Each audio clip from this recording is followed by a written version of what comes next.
বাগান। এটা কিসের বাগান? তুমি জান্নাতের বাগানের ভিতরে যতটুকু সময় দিয়েছ, কিন্তু হাসরের ময়দানে তোমার এই সময়টা অনেক দামি। তোমাকে জিজ্ঞাসা করবে তোমার হায়াতের জিন্দেগি কিভাবে কাটাইছ। এই সময়টা হাসরের ময়দানে হয়তো আমাদের জন্য নাজাতের উসিলা হতে পারে, ঠিক কি না? তোমাকে ডাক দিবে, তোমার 63 বছর জিন্দেগি তুমি কোথায় কাটাইলা, কি কি কাজে কাটাইলা, তুমি হিসাব দাও, ঠিক কি না? তার হিসাব হিসাব দিতে দিতে দিতে দিতে তোমার জিন্দেগি শেষ হয়ে যাবে। কিন্তু হঠাৎ কইরা তুমি একদিন তোমার বাচ্চার জন্য মাদ্রাসায় কিছু সময় দিয়েছ, ময়দানে বুঝতে তার সব সময় শেষ। একটা সময় পাওয়া গেছে কি, তার মা আর তার বাবা একদিন মাদ্রাসায় পরীক্ষার ফলাফল দিতেছে, মাদ্রাসার অনুষ্ঠানে তার আম্মা খুব কাজে ব্যস্ত, তার বাবাও খুব কাজে ব্যস্ত। এই ব্যস্ততা সেরে সে মাদ্রাসায় আসা 1 থেকে 1.5 ঘন্টা সময় দিয়েছে। বলে কিসের জন্য দিছে? আমার মেয়েটা মাদ্রাসায় পরে হুজুরে ডাকছে, পরীক্ষার ফলাফল দিবে। বাবা বলতেছে যে আমি মাদ্রাসায় গেছি, আমার মেয়েটা মাদ্রাসায় পড়ে, আমার ছেলেটা মাদ্রাসায় পড়ে, এই জন্য কিছু সময় আমি মাদ্রাসায় দিয়েছি। কিন্তু দেখো তার এই যে সময়টা, এটা কি দিনের জন্য না দুনিয়ার জন্য?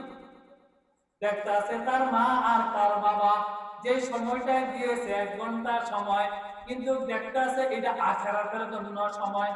কিসের জন্য? আখিরাতের জন্য। এটা দুনিয়ার টাকা পয়সা লাগে না। কিসের জন্য? যে আমার ছেলেটা কিভাবে চিনতে পারে, এই জন্য আমার ছেলেটাকে মাদ্রাসায় ভর্তি করেছি। আর আমি সময়টা এই জন্য দিছি, 0.5 ঘন্টা সময় 1 ঘন্টা সময়, আমার সময়টা এই কারণে দিছি মাদ্রাসা। কিন্তু সে তার নাজাতের জন্য কোনো রাস্তা নাই। পরে ফেরেশতারা দেখে যে তার মা আর তার বাবা একটা দিনই মজমার ভিতরে তার ছেলের জন্য, তার মায়ের জন্য, তার মেয়ের জন্য 1 ঘন্টা সময় দিয়েছে, কিন্তু এটা ভালো কাজে সময় দিয়েছে। ভালো কাজে সময় দেওয়ার কারণে আল্লাহ তাআলা কয় তার কোনো রাস্তা নেই বাঁচার, তার কোনো রাস্তা নেই বাঁচার। সে 1 ঘন্টা সময় সে তার ছেলের জন্য, মেয়ের জন্য, দিনের জন্য দিয়েছে। এই জন্য ফেরেশতারা সুপারিশ করে, আল্লাহ তুমি তার বাবাকে, তার মাকে এই সময়টার উসিলায় তুমি মাফ করে দাও।